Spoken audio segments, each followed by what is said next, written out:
Hi everyone, it's a pleasure for me to welcome one of the most famous Dragonborn player. Welcome. How are you, JadiimJedi? I am very well. Thank you very much for having me on here. Always a pleasure to talk about Hex here.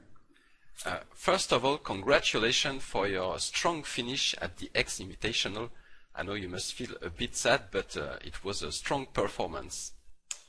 Yeah, I mean, it's always, you know, when I went to the tournament, I wanted to win, especially because it was the first one. I wanted to be the first ever winner of the Invitational. And, you know, it was a little bit hard being a little bit short of the goal, but I'm not upset with the way I did. I mean, I still made it to the finals, and, you know, I drafted really well. And so I'm happy overall with how I did, but just came up a little bit short there.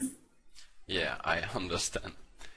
I got some questions from the French community. They were very happy to ask questions to you. Let's start with the X Invitational. What was the atmosphere of the tournament? Did you enjoy your journey? Yeah, the atmosphere was great. So Hex did a fantastic job of making everyone in the tournament feel like rock stars. So we had, you know, a couple of days before the tournament even started where we had various different activities that they did with us. So some of us had some free time, and I actually went to Disneyland with a bunch of the guys from 5 Stars. We kind of did it in reverse order. Normally you go to Disneyland after you win. We went before. But it was still a good time there. We got to hang out. Also went to a place called Dave & Buster's, which for people who may not know it, it's a large restaurant that also has arcade games in the restaurant. Oh, nice. And it was a lot of fun. So they had this large spread of food, which was great. But of course, the best part, we got to go and play games, and they gave us this card that was like infinite play, and you could just go and play as many games as you wanted the whole night. And so that's pretty much what we did. I got to race Mario Kart against Colin and Neo and Tenzin. That was a lot of fun. Neo's really good at that, by the way. And then got to play some table hockey and trivia. We also did some basketball, and I forgot the best part actually.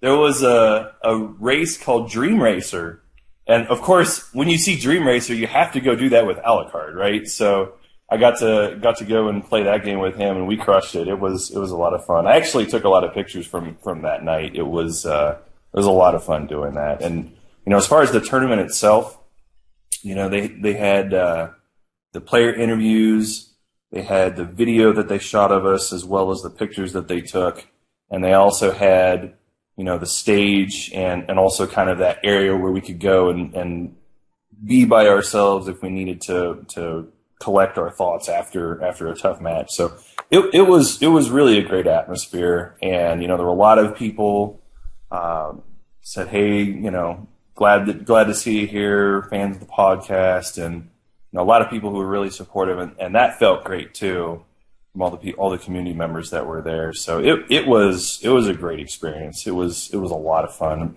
Didn't even talk about it either, but you know, after the all the events each day, we usually got to go and hang out with everybody, and it was a blast. It was a lot of fun. Yeah, it sounds awesome. I got a question from Camaremo.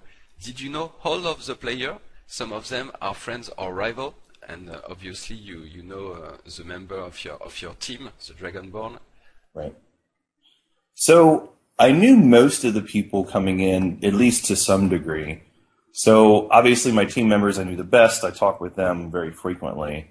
I also had seen a number of the other players in the 5 Shards tournament, so I'd seen them playing before and had some level of respect for what they could do there. There were only like 1 or 2 people where I really didn't know them very well. Like Bootlace was a little bit under the radar for me, because I think he's more of a drafter guy than constructed.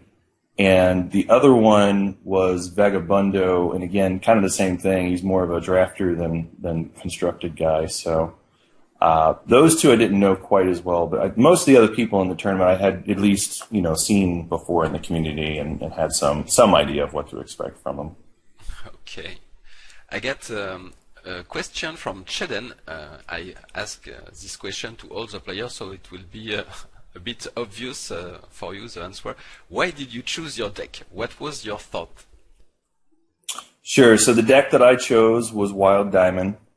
So the main reason that I chose it is the deck is really good against Ruby, like pretty much any Ruby deck, and it's also really good at against the mid-range Blood decks. It's unfortunately weak to the Sapphire control decks, especially Wintermoon. And I knew that was a weakness going in, but I honestly figured we would have multiple Ruby players in this tournament. I mean, when you go look at the player history, and not just player history, but I also figured some of the limited specialists would default to having some kind of aggro deck. So I wanted to go in with a deck that I thought would be good against those. Because in our play testing, I mean, the Ruby decks were good. It's just, did you want to go and actually play it? There were a lot of different decks that were good choices. We thought it would be either Ruby aggro, Wintermoon, and what was the other one? Oh, like just the Blood mid-range decks. We thought those would be like the three main decks to beat. But we were obviously off on our prediction there. We didn't see hardly any Ruby players at all. In fact, Vaziril, who was on my team, was the only one who even played Ruby Shards in the whole tournament. So that was the main reason why we chose that deck, though, because we had expected just a different field than what we got. Yeah, and Sirius told me everyone expect me to play a Ruby Phoenix, so I will play Spider. Well, I mean, I expected him to play some type of aggressive deck. Not necessarily Phoenix. I thought he might go Quash 2. I mean, I definitely expect him to be some kind of aggro deck, though. Yeah, nice. And just another question about your deck. In the X Invitational, I don't remember if it was Alucard or Dinotropia, said Sadolution take the Wild Diamond deck to win the IQ 12. But it was meant to be secret. You were a bit upset. What was? There will be a small drama. Well, that was, I think, playing up a little bit more drama than what actually was there. So here's the story. Yeah. So back in December, after I qualified, I immediately started playtesting Constructed. Because I looked at the rules for the tournament and the way it was set up, and I realized very quickly that Constructed was going to be a very important part of the tournament. So I started playtesting with a few people. Sadolution was one of them, Vitor, Kindmime, a couple of other guys that I'm forgetting the names off the top of my head. And we went through and we wanted to try a bunch of different things. And this, just to remind people, this time frame was when we had the champion health resets, so a lot of those were different. I wanted to explore what I could do with some of the different champions. In particular, I wanted to explore what I could do with Rutherford Banks. So I tried a bunch of different decks with it. We tried Diamond Ruby, Diamond Blood, obviously. Actually, Diamond Blood, I think, was the first one we did. Diamond Sapphire, which, if you look, you'll actually see a tournament where I entered in with the Diamond Sapphire Banks deck. And the last one we actually did was Wild Diamond. And from our play testing, at least at what was in the metagame at that point, the deck was crushing everything. It was, again, very good against the Blood decks, very good against the Ruby aggro, which was a huge part of the metagame at that point. And we tweaked on it a little bit, but ultimately we said, hey, you know what? This is what I think I want to play for the Invitational, and I just kind of let it go. So fast forward to the last two qualifiers. And, my teammates actually asked me, hey, is it okay if I play this for the tournament because I want to go and qualify, right?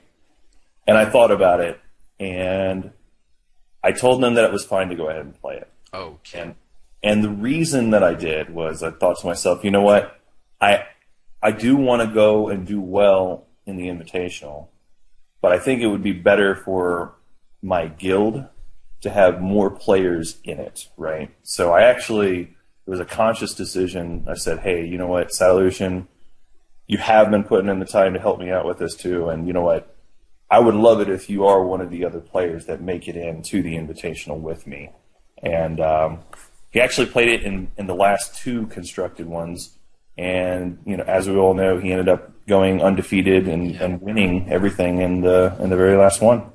And you mentioned the Sapphire Diamond deck. It was my next question.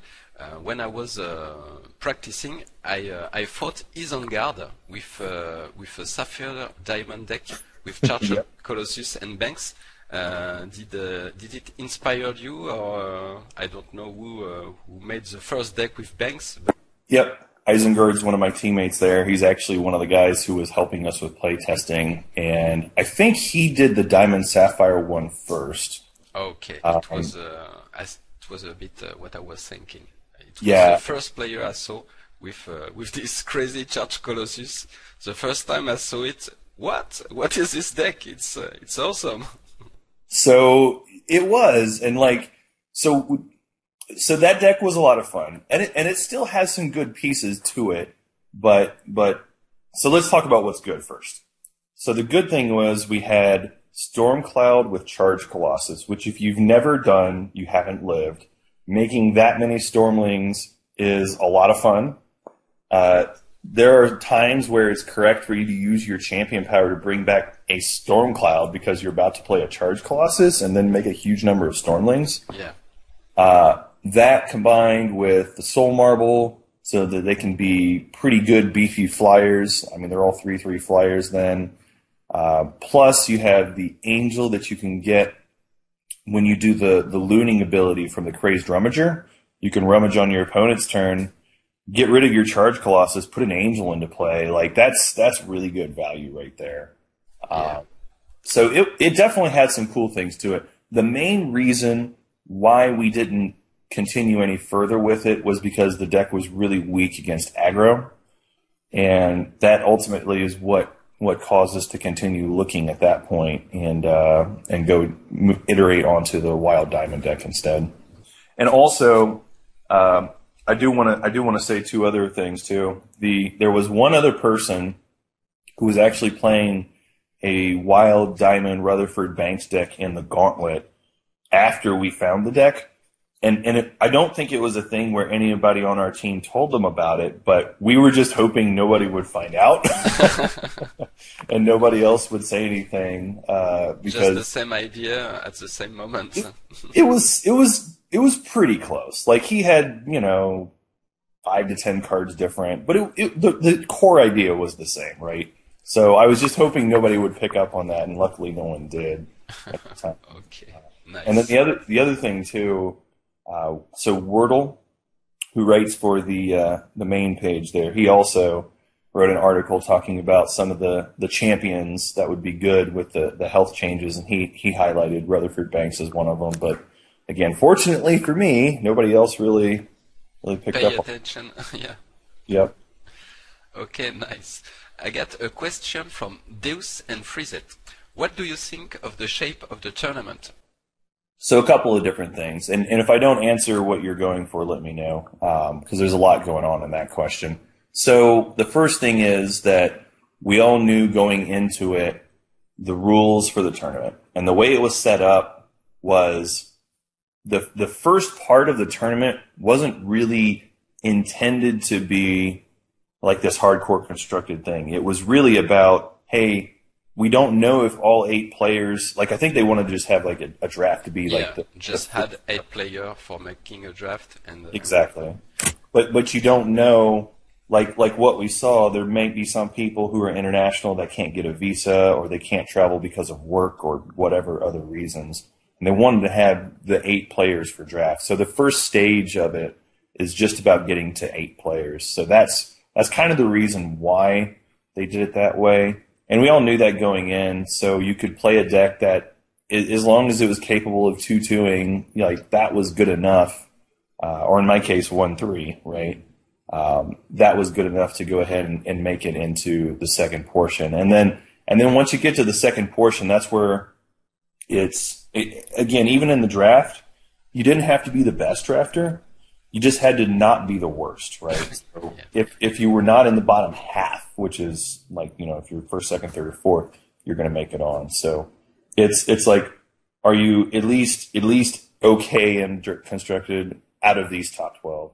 are you at least okay in draft out of these top 8? And then in the final stage, that was the constructed again, and that actually counted the most because even when you look at the prize structure, the third and fourth places, they got a lot more prizes than fifth and down. Yeah. It jumped even higher for second and jumped even higher than that for first. So there really was a lot of emphasis on the constructed, even though the day one in particular didn't really play into the final standings. It made a big impact in particular. Yeah, for example, Value City and Sirius told me after they were 2-0, day one was over for them. They were relaxed, having fun, not in the true spirit of a day one tournament. Yeah, that's exactly true. Once you went 2-0, you were locked up for day two. It was a little different, but that was the intended structure for that tournament. One other thing too that's probably not obvious for people who were watching the stream. So, as a player, one of the things they wanted to do was feature matches. Unfortunately, the way that they did the feature matches for the first time around was a little bit clunky. So sometimes, and I don't know if you were able to see this at home, but they had a person standing next to me whenever I was match, and they told me to wait. And they just had a hand signal there. And that was fine, except for the problem that my clock was ticking. So I actually ended up losing like 4 minutes of game time, and eventually it was like, I have to play something here, or I'm going to time out. Oh. Because they're doing all their build up to the match. So that's why you'll see in a lot of the matches the game's already started before Alucard and Snake, or I'm sorry, before Snake and Dino were able to get to it, was because they actually kind of caught us and had this lag that was kind of awkward. So I hope that for the next one, they'll have a little bit longer of a round timer so that whoever they want to have for the featured match, they can give that build up, but then they don't get penalized for it by losing clock time. Yeah, and Sadolution told me yesterday the big screen was behind you, so you can't make a move sometimes to don't get a penalty. That's true. So he told me it was stressful sometimes. I was definitely afraid that I would accidentally turn my head and get disqualified.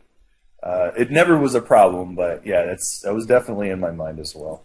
Yeah, like I said, it was a great tournament with small room to improve. Yep. No, it was. I mean, what I'm describing here was if that's the worst thing in the tournament, it's a really well run. Yeah, it's small details. Yeah, exactly, it's small detail stuff. Okay, another question. How do you focus in and between games? Do you have any rituals? I really don't. So even though it's a big tournament and it's important, I've played enough, and I don't know, I'm just there to have fun. And so in between every round, I just went back and I went and hung out with my friends and, a bunch of the fans and community, and I just was there to have a lot of fun. So in between most of the rounds, I was actually going to go and I just talked to people, and there was a couple times where people actually gave me some feedback and said, hey, you know what? You probably could have won that game if you had done this, or at least you had a better chance if you had done this instead. I said, you know what? You're right, or we debated it a little bit, but I don't really have a ritual. There's not like a certain song that I listen to or anything like that. I just kind of walk away, and I'm really good about being able to forget about what's happened, at least most of the time I can, and just look forward and prepare for the next match and just kind of unwind a little bit. Okay. Another question, it's about risk and reward. Sometimes usually player go for low risk, low reward to avoid dangerous move. Do you think players are too cautious sometimes? I mean, yes. It's easy to answer that one. The question is sometimes yes. Are you asking about in this tournament in particular, or? It's about just risk and reward. How the player saw this thing. It's risky sometimes, and it's difficult in some situation to make the right call. For example, Sirius told me you maybe could won a game versus him when you was playing around extension. Yeah, so I didn't get to watch all my matches again, but I did watch that one in particular, and Sirius is completely right.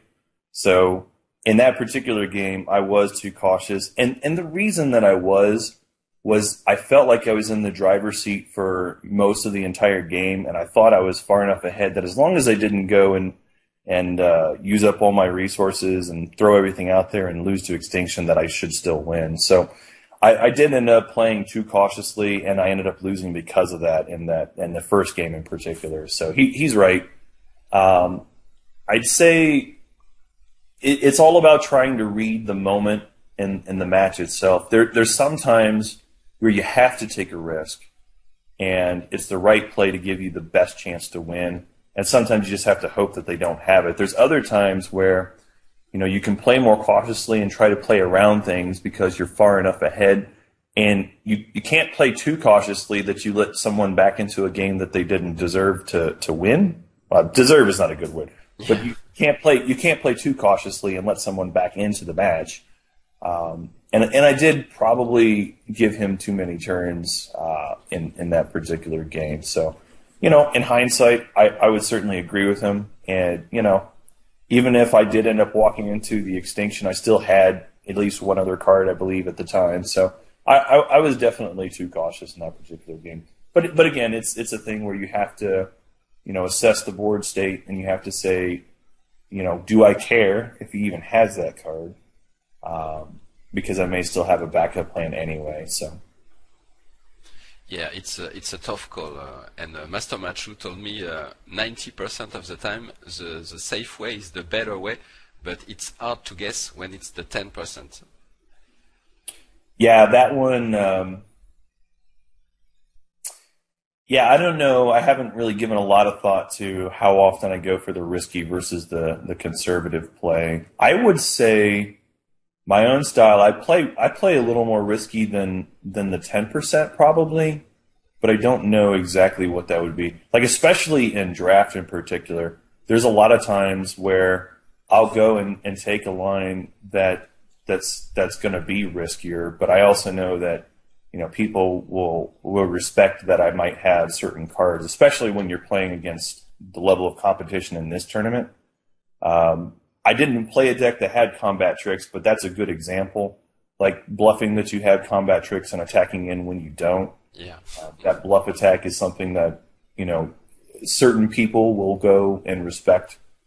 So yeah, there's definitely, I definitely take more risks, especially when I'm in a limited format. Yeah, it's about the mindset too. Vazrael told me if he had a 60% chance to win, he will go for it. But Iglov told me if I get 40% to lose, I don't go for it. So it's really about the mindset. Well, the other thing too is, how likely are you to win if the game goes, multiple turns further, right? So you can be more conservative, and you should be more conservative if you think your long game is better than your opponent's. But if you think that the long game is in favor for your opponent, you should take the risks more often. And so again, it depends on the matchup too. But I think I end up going with the riskier line more than 10% for sure. Yeah, you're a bit more like Vaswell. You you want to take risk if there is a big reward. Yes, if I think. Yeah, if it's I think the right the move. payoff will be there. Yeah, I'll definitely take the risk. Okay, another question. What was your favorite moment in the 2 days of the tournament? Favorite moments? There were a lot of fun moments. So probably my favorite moment in the whole tournament, if I'm picking one, it's probably when I was doing the interview with Alucard with me. It was me, Vazrael, and yeah. and sitting there and knowing that we had locked up 2 spots for the exactly for the top 4. we locked up 2 spots for the top 4. That was probably the best moment. There were a lot of good moments over the weekend, but that one in particular, you know, I mean, we went into it with 3 people from the guild. 2 of us made the top 4, and you know, if I even if it wasn't going to be me, if I could guarantee that 2 out of the 3 of us would have made the top 4 before the tournament started, I would have been thrilled with that. So that felt really good to be able to have 2 of us sitting on the couch there talking a la carte about how we're going to go and play for potentially $40,000, and there's only 2 more matches that we have to win. You know, I mean, it was great. So that was a really good feeling. Okay. And now, more general question from our viewers. A question from Overspace. What was your first TCG and your favorite beside X? So my first TCG was Magic. I started. I'm a little bit of an older player. I started in '95, I think it was. Yeah, because I remember I was very casual back then, up until, you know, Tolarian Academy and all the combo decks of that time, and I became a combo player at heart with all of those decks that were around at that time. Actually, even goes further back than that. I don't know if you even know the Prosperity Bloom combo deck, but that was a deck that I really loved. It was actually the very first one I played in Magic, and boy, I just have been a combo player ever since. It's just my first love. So I have a strong preference for playing combo if I can. We've got some ability to play combo in Hex, and you know, there's the Azure Fate deck that series played in particular. Yeah. And I would count that as a combo deck, but you know, the Tetzot Azure Fate, that's also a combo deck, and you know, that's the closest that we have right now, anyway. I've tried to do a few things with like Ragefire combo as well, and like because of all this, like Ruby Sapphire is my favorite shard pairing in the whole game, because it gives you the filtering that you're looking for and the card draw for getting your pieces together, and then the Ruby gives you the acceleration, the explosive power, and a lot of times the direct damage and reach that you're looking for. So that's pretty much my favorite shard pairing in Hex. And okay. Another obvious question is from Sartrixa. Can you tell us more about your in-game nickname? Sure. So I first started with the in-game name of JadiimJedi. It was a reference to Magic.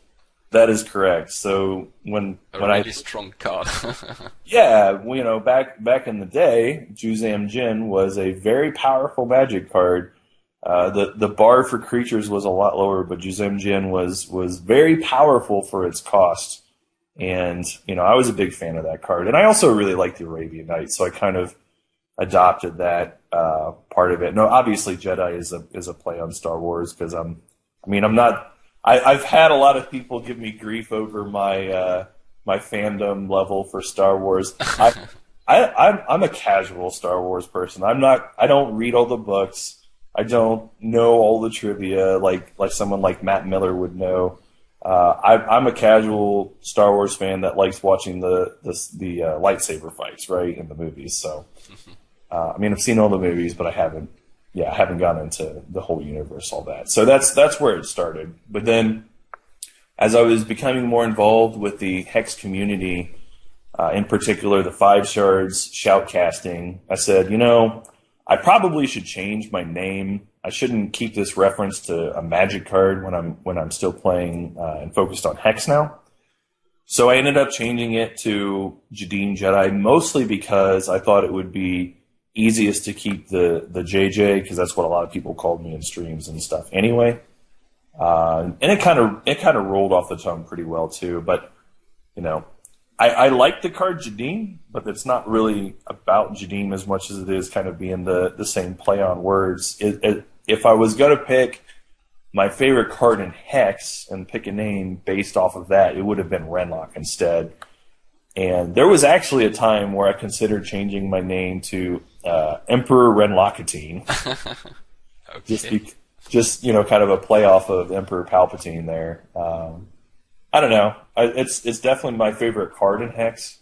So I love playing actions, and Renlock is sweet for that. But yeah, I ended up sticking with the JadiimJedi just mostly because of the alliteration, and it was JJ was something that a lot of people were calling me already.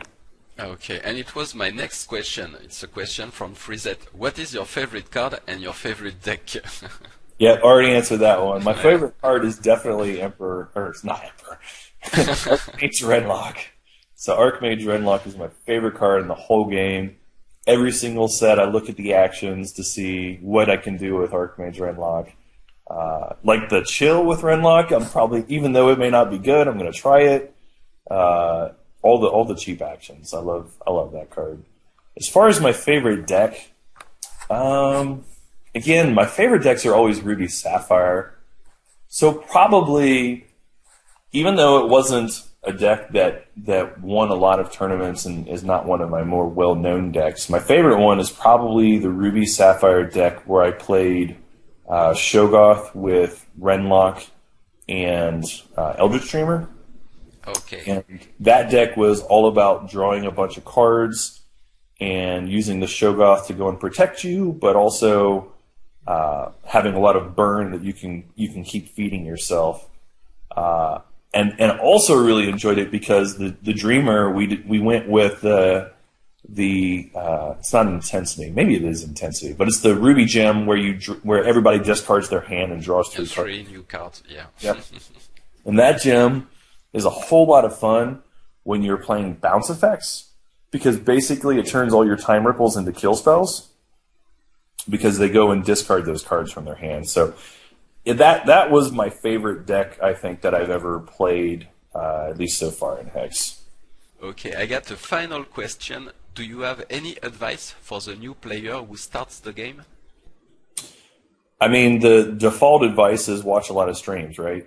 And that's certainly good advice, because there's a lot of people who know what they're doing that are your active streamers. I'm going to shamelessly plug here and say listen to the Two Turns Ahead podcast, because I feel like we give a lot of good advice, especially for drafting there, but also for constructed as well. We've certainly got some credibility, I feel, there with myself and Neo being some of the best drafters in the world that are also regular guests on that show. But as far as what you can do within your own gameplay, so the most important thing is always ask yourself, why am I about to make this decision? And whether it works or whether it doesn't, then look at it after the fact and say, why did I win this game or why did I lose this game? And the wrong answer is that my opponent drew better cards than me. That's the wrong answer. Even if it's true. Because if your opponent just drew better cards than you, you know what? Good for him, right? That sometimes your opponent's just going to get better variance than you. You can't do anything about that. And you should never get upset when you lose because your opponent just got luckier, right? But what you should do is you should just look at what are the things that I could have done better in this game. And that's one of the reasons that I went and looked back at my game that I played against Sirius, because I wanted to see, hey, what could I have done, right? Even at the invitational level, what could I have done instead that I could have possibly won this game? And I know what I was thinking at the time, but was I right in my thinking? And why did I think that?